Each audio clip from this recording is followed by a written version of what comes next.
Let's go directly to the ISB Okay. report.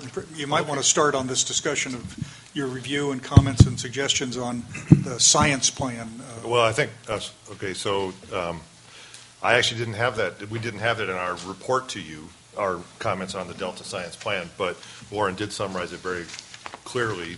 Those were the two major take-home messages from the ISB when we looked at this same document presented that you have now in your materials.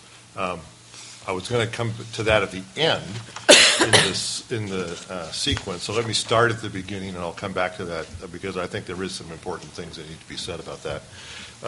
So let's go in the normal course of doing things. Chair Norgard normally would have been here, but you were originally planning a 2-day meeting, and he cut it to 1 day, and it's the 1 day that he couldn't be here. So I agreed to step in, and I don't mind doing so in the least. I am somewhat bemused at times, but I also find it very informative and very useful for me in my duties on the board. We first wanted to cover the January 9th teleconference, where we talked about a potential draft format for our habitat restoration science review. You have an attachment in your meeting materials on that. I want to take pains to point out what happened in this. I know we're always logical and all those things as scientists, but we don't always follow process perfectly, and we asked 2 of our members to prepare a format because, as you heard before, when we're doing these science reviews, we're not reviewing programs, we're reviewing areas of science in general, covering many programs. So this is a different way of doing reviews than we have experience with, so we are trying to come up with a value-added approach. In all of that, we didn't really, since we haven't done it this way before, we didn't really have a format, so we asked people to prepare a format. In the preparing of the format, we are about 2/3 of the way through at this point our habitat restoration science review process. Liz Canuel and Vince Resch, who are the 2 that started on this, they found it just much more expedient to take some of our findings, some of our initial findings from the hearings we've had so far, and put them into a format to see what it would look like rather than just creating a format or a process.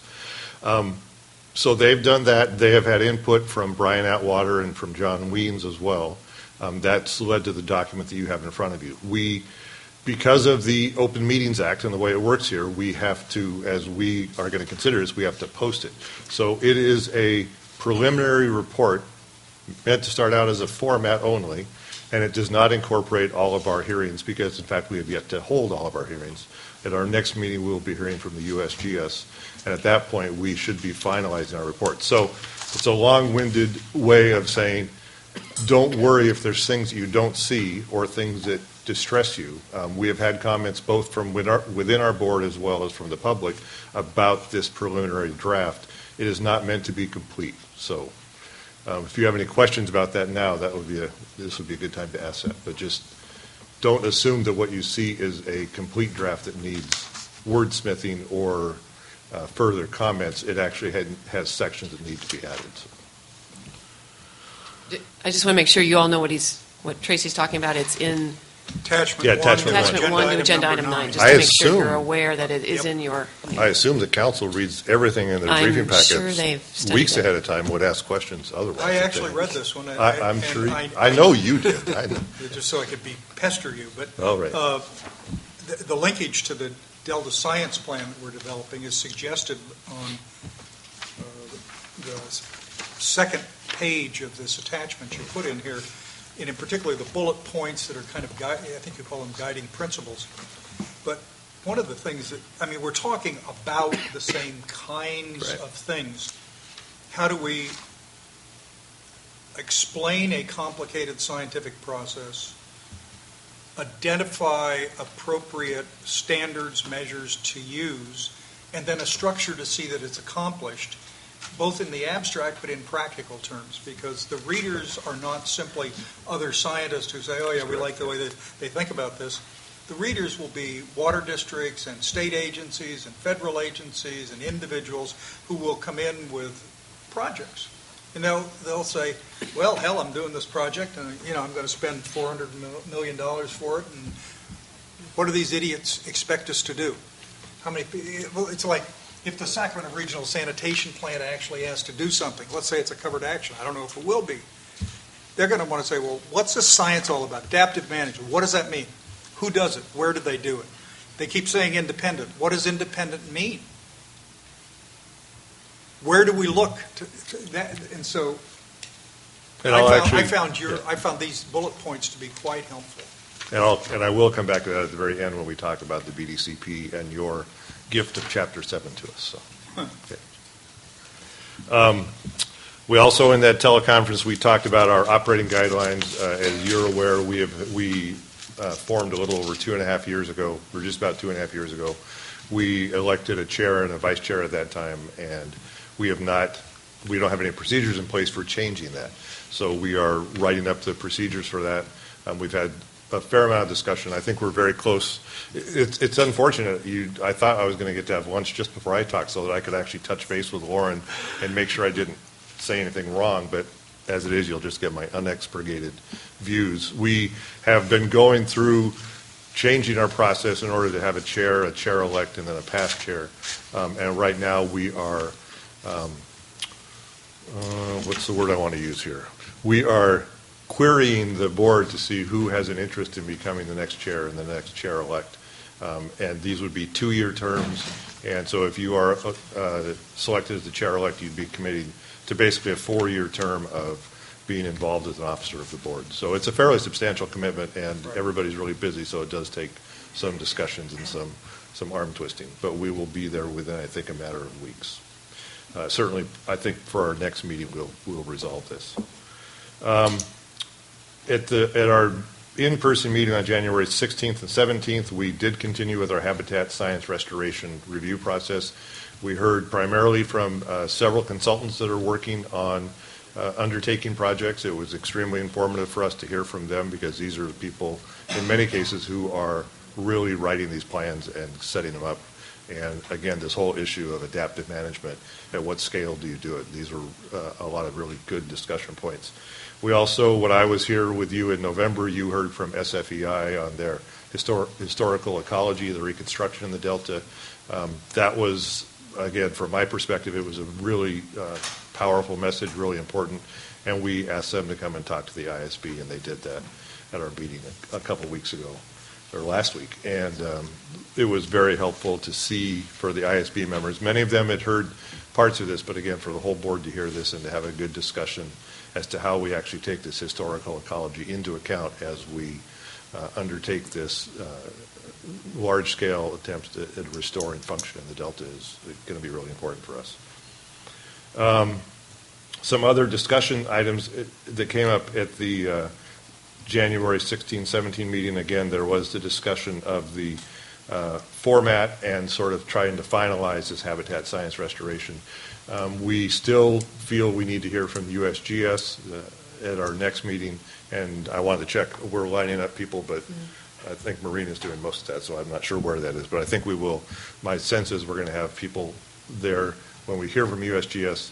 At this point, we've done about as much as we can do, and you're getting impatient to see what the search report looks like, so we want to really get it wrapped up and get it out, just to make you happy. I'm just saying. Okay. I am a model of patience.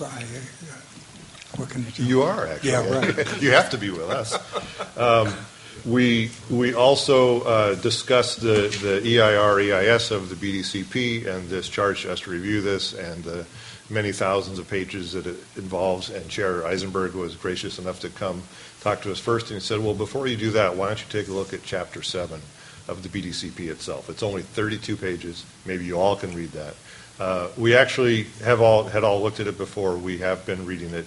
We have been reading it again, and we are now, Dick Norgard is going to take comments from individual ISB members and see what the pulse of the ISB is on this issue of the implementation structure and broadly the governance around BDCP and how it fits underneath the Delta plan.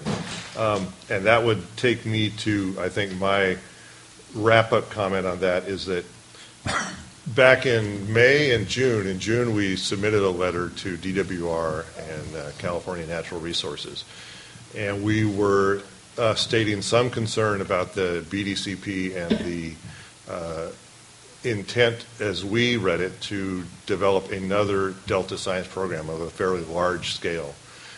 and that it would be coordinated with the Delta Science Program, but it would be under BDCP, and it would be coordinated with IEP. And we made some statements that this coordination is really important, and we really are concerned about building yet another science program of a large scale, which is why in some of our comments in the bullet points you just alluded to, we do think there are principles about how science should be organized and conducted in the Delta, and it's premature for me to say what our comments are going to be on the Chapter 7, but I think you will see some statements coming out that there still are concerns by the ISB about developing another science program and what the implications of that are for reaching consensus on science issues in the Delta. I think I'll stop at that because I don't want to presuppose what people are going to say on the ISB. Randy? Well, I have a question that goes to the Delta Science Plan outline that was presented before your comments, but you addressed it. In terms of the Chapter 7, the BDCP, it appears that they're ahead of us. They have a plan, and we have a framework. So what's the timing to take it from the framework to the actual plan? Well, first, that's a question for Warren, I think, but yes, my sense of reading Chapter 7 was I wouldn't say there's a science plan there.